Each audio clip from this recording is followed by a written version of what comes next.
a 33-year-old Nigerian man who had overstayed a student visa by just 4 months, was placed in the same unit as individuals with serious felony charges. His only offense was a technical violation, but he was denied bond because his deportation was already scheduled, a fast-track list. The most haunting detail, however, wasn't the arrests themselves. It was the fear that came after. Even those who weren't yet on the deportation list began disappearing, voluntarily. Parents stopped sending their children to school, out of nowhere. Students dropped out of college mid-semester. Workers quietly resigned from their jobs, offering no explanation. Churches reported a steep drop in attendance. Clinics stopped seeing Nigerian patients, who now feared that simply registering would alert the authorities. It was as if an entire community had gone into silent hiding. For every one person detained, dozens more began to self-isolate, afraid they might be next. Some fled to Canada, others simply vanished somewhere within the United States, disconnecting their phones, moving out overnight, or quietly taking shelter with distant relatives in smaller cities. And the fear? It wasn't just emotional anymore. It was strategic. ICE had begun using what they called community presence operations, visiting workplaces, choruses, or apartment buildings with informal lists. They were asking about specific individuals. Friends of detainees were being questioned. Landlords were quietly approached. Even church members were being discreetly watched. It was no longer just about enforcement. It was intimidation by visibility. Have you ever felt the fear of being watched just for knowing someone? Share your thoughts in the comments below. What made this all the more devastating was how invisible it remained to the rest of the world. There were no hashtags, no global outrage, no trending videos. For most Americans, it wasn't even happening. And for most Nigerians outside the US, it was unthinkable.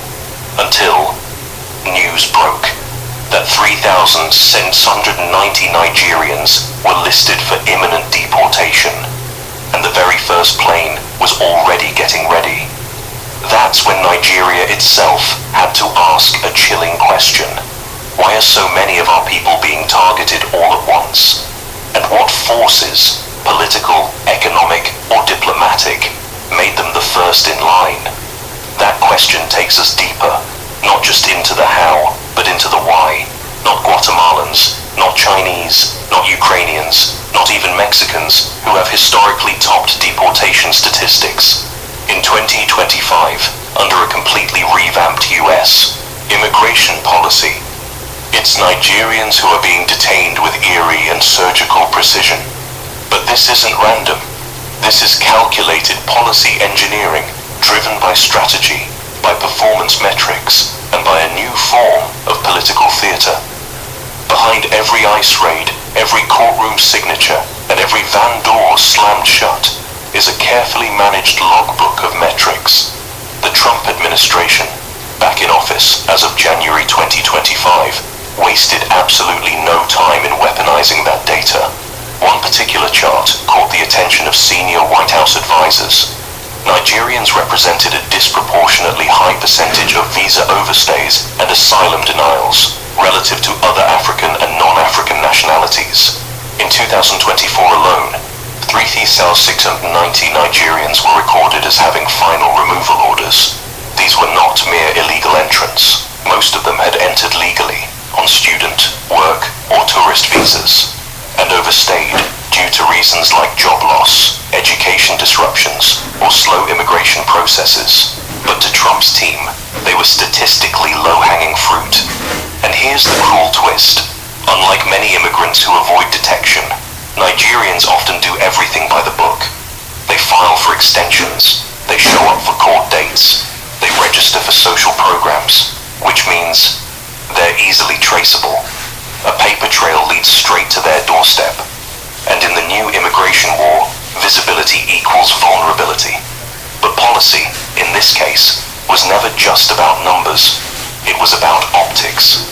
Trump had returned to office on a hardline promise, restoring America's borders.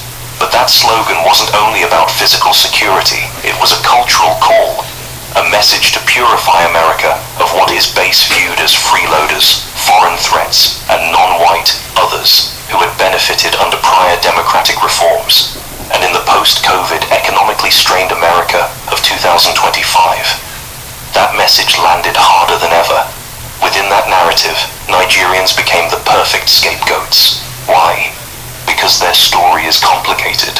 Unlike Central American migrants fleeing gang violence or Syrians escaping active war zones, Nigerians don't always fit the classic refugee mold. Many are highly educated. They speak fluent English. They attend Ivy League universities. They're visible in healthcare, tech, and academia. In short, they succeeded. And for a certain political audience, that success feels strangely threatening. In conservative media circles, Nigerian success stories are often warped into anti-immigrant talking points. They take the scholarships. They crowd our hospitals. They use fake marriages just to stay. Right-wing outlets began circulating misleading data in early 2025, claiming Nigerian immigrants were abusing the asylum system, despite there being no actual statistical trend to support that claim. So, when Trump's team designed their tiered enforcement priority list, Nigerians weren't placed at the bottom. They were placed somewhere dangerously close to the top. And there was one more reason. Nigeria is diplomatically weak in the US immigration negotiation game. Countries like India or China often push back hard when their citizens are targeted. They delay travel document issuance. They threaten trade retaliation. Nigeria, while a giant in Africa, doesn't wield that kind of leverage in Washington. It doesn't have the trade threat capacity. It doesn't contribute meaningfully to US manufacturing or global supply chains.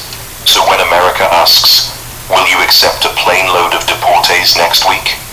Nigeria usually nods. By February 2025, the White House had quietly signed agreements with at least 6 compliant countries to fast-track deportation of their nationals. Nigeria was one of them. There were no press releases, no public signing ceremonies, just logistics teams and deportation flights on standby. This compliance made Nigeria a testing ground. If the US could detain and deport hundreds of Nigerians quickly and cleanly, it could then roll out similar operations across other cooperative African and Caribbean nations. And there was something else still fueling the machine. Internal politics within Nigeria itself. Faced with rising youth unemployment, an overstretched social sector, and a crumbling naira, Nigerian authorities were, quietly, grateful to receive fewer remittance-dependent returnees than expected. Behind closed doors, some officials viewed deported citizens as a workforce they could eventually plug into domestic programs or labor initiatives. Some in government even believed these returnees could help fill labor gaps, left behind by recent migration waves to Europe and Canada. But whatever the justification, the effect was chilling. Being Nigerian in America became a liability almost overnight. For the thousands now marked for removal, it didn't matter how long they'd lived in the US, whether they had families, whether they paid taxes, or whether they contributed meaningfully to society. A final removal order, even from a visa issue years ago, was now enough to activate arrest and immediate deportation. And behind those orders wasn't just ICE. It was an entire federal apparatus, lubricated by politics, image control, and selective enforcement. But targeting, that's just the beginning. Once identified, Nigerians are taken into a hidden world that few truly understand. A vast network of detention centers, deportation charters, and silence. Subscribe now, stand with African voices, and help us tell these stories that matter deeply. They vanish into the system, only to reappear weeks later, sometimes in Lagos, sometimes in Abuja, with absolutely nothing but the clothes still clinging to their backs. So what does this deportation machine actually look like from the inside? Once a Nigerian is flagged for removal, the story doesn't end there. It just moves underground, beneath headlines, beneath social media, beneath the noise. What follows next is not a trial. It's not even a debate. It is a procedure. a machinery that runs 24/7, relentless, quiet, and far from any courtroom or television camera. In this world, the deportation process is not about crime. It is not about justice. It is about logistics. It's booking numbers, coded documents, silent transfers, and human beings reduced to administrative cargo. The system begins with a single form, the Notice of Custody Determination. Once that's signed, the person is no longer simply an immigrant. They become something else, a removable subject, someone whose presence in the United States has now been declared legally invalid. And from that very moment forward, every decision about them is made without their voice, without their choice, and certainly without their consent. The lucky ones, they're sent to designated ICC holding centers. The unlucky, they're transferred to private detention contractors, massive facilities operated by corporations profiting from federal deportation contracts. These aren't like jails, they're worse, in one fundamental way. They're filled with people who haven't been convicted of anything, yet have fewer rights than the average inmate inside a prison. Nigerians face a brutal and stark reality in these places. They are isolated, linguistically, culturally, emotionally.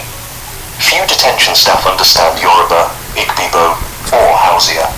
Medical requests are routinely delayed. Food is bland and unfamiliar. Phone calls rationed tightly. Some detainees have described going multiple days without a single minute of access to their lawyers, and when legal meetings finally happen, they're brief, compressed into 5-minute windows, inside crowded rooms separated by thick bulletproof glass. For the 85 Nigerians who were cleared for deportation earlier this year, the wait has become a psychological trap. Some have been sitting inside these centers for weeks, even... I'm going to stop and interrupt right here. And, I had an incident, I probably mentioned this on the video a long time ago, that there was the church I was going to was a situation that they needed to come over here, right?